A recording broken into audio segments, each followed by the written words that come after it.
جس نچلی سطح پہ پاکستان کے اور ہندوستان کے تعلقات جا چکے ہیں، ہر وقت لگتا ہے کہ جی کانفلکٹ کو جو نام کانفلکٹ ہوگا، سرجیکل سٹرائک ہندوستان روزانہ دھمکی دیتا ہے ہم کریں گے، یہ کریں گے، وہ کریں گے. ورکنگ ریلیشن شپ بھی ختم ہو رہا ہے. جس طریقے سے آپ دیکھ لیں ڈپلومیٹک اسٹرینگتھ کم کر دی گئی ہے دونوں طرف سے. آپ کدھر تعلقات کو جاتا ہو دیکھتے ہیں؟ آپ کے خیال میں کوئی نئی بگننگ بن سکتی ہے؟ باہر سے انٹرونشن کو ہو نہیں رہی، آپ کے خیال میں بائیلیٹرلی کوئی چیز مسئلہ حل نہیں ہو رہا، تو یہ آپ کے خیال میں کدھر جائے گا معاملہ؟ ہندوستان پاکستان کے تعلقات کس طرف جائیں گے؟ احتشام صاحب، یہ جو ہے نا، یہ صرف ریجنل یا بائیلیٹرل معاملہ نہیں ہے اس وقت. یہ اس وقت ایک انٹرنیشنلی گیم کھیلی جا رہی ہے، جس گیم میں بھارت کے پیچھے مغرب موجود ہے، جس کے پیچھے امریکہ موجود ہے، جس کے پیچھے یورپین یونین موجود ہے، جس کے پیچھے آسٹریلیا ہے، جاپان ہے. آپ یہ دیکھیں کہ بھارت میں U S A, Australia, Japan کے ساتھ مل کر انڈین اوشن پہ کنٹرول کرنے کے لیے آج سے کچھ برس پہلے جو انہوں نے ایک فورس بنائی تھی، کوارڈینیٹر فورس، اس کی وجہ سے جو صورتحال تھی، وہ جس کا سارا اثر جو ہے نارتھ پہ اب لداخ کے ایریا میں جا کے پڑا ہے.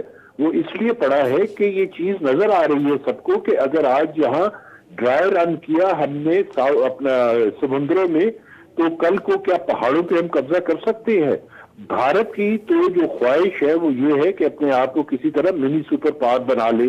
ان کی جو ڈیزائنز ہیں وہ اتنے بڑے ہیں، they have grand designs, but fortunately اور انفارچونیٹلی جو گراؤنڈ ریالٹیز ہے وہ ان کے ڈیزائن کے ساتھ میچ ہی نہیں کرتی. لیکن غالب صاحب، ساؤتھ چائنا سی میں جو ابھی آپ بات کر رہے ہیں، جس طریقے سے جاپان اور اس کے بعد فلپین اور آسٹریلیا کے ساتھ مل کے امریکہ سب کچھ کروا رہا ہے، اب پہلی مرتبہ ہم دیکھ رہے ہیں کہ ایک مدت کے بعد چائنیز بھی بڑا اگریسو ان کا سٹائل ہے، پوسچرنگ جس طریقے سے وہ کر رہے ہیں، مسلسل مستقل بنیادوں پہ ان کے جہاز جو ہے نا بڑے وہاں پہ کھڑے ہیں اس ریجن میں.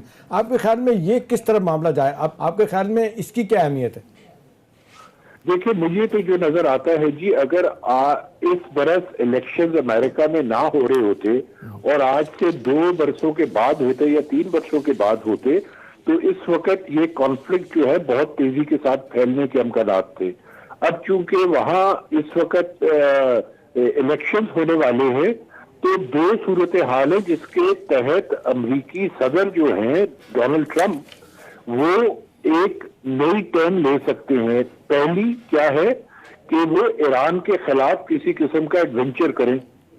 دوسری کیا ہے کہ وہ بھارت کی کھل کر سپورٹ کریں اور چین کے خلاف کسی قسم کا مس ایڈونچر کریں. ادھر ایڈونچر ہوگا، ادھر مس ایڈونچر ہوگا. ایڈونچر اس لیے ہوگا کہ ایران جو ہے وہ اس وقت اس صورتحال میں نہیں ہے کہ وہ امریکہ کا مقابلہ کر سکے. لیکن جب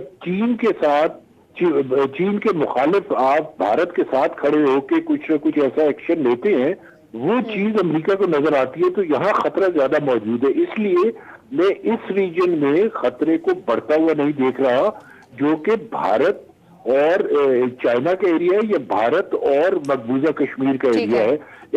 ایران میں ممکنات ہیں کہ جی یہ آئندہ الیکشن سے مزید قریب تر جب ہوں گے تو اس میں حالات خراب ہو جائیں. ٹھیک ہے غالب صاحب، اپنی بات کنٹینیو کیجئے گا. لیکن اس وقت جو چین کا اور بھارت کا جو جھگڑا چل رہا ہے، اس کی وجہ سے یہ ہے کہ بھارت میں 66 انفراسٹرکچر پروجیکٹس جو ہیں وہ لداخ کے ایریا میں بنا رہا تھا. اس کی وجہ سے ان کے لیے بے حد آسان ہو جانا تھا کہ وہ کسی بھی طور پر جا کر آپ کے گلگت بلتستان میں کسی قسم کا مس ایڈونچر کر سکتے تھے.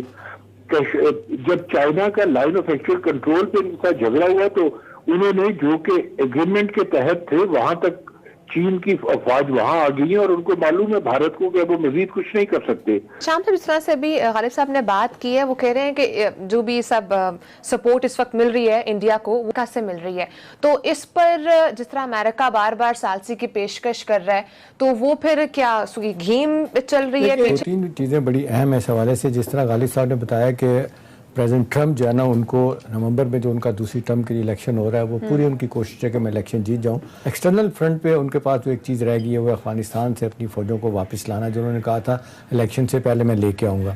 بڑی حد تک پروسیس جو ہے نا وہ اب تکمیل کی طرف جا رہا ہے. جس طریقے سے اینڈ گیم بن رہی ہے افغانستان میں، لگتا ہے کہ وہ چلا جائے گا. اور پھر جس طریقے سے عبداللہ جو ان کے چیف ایگزیکٹو تھے، ان کو بنایا گیا ہے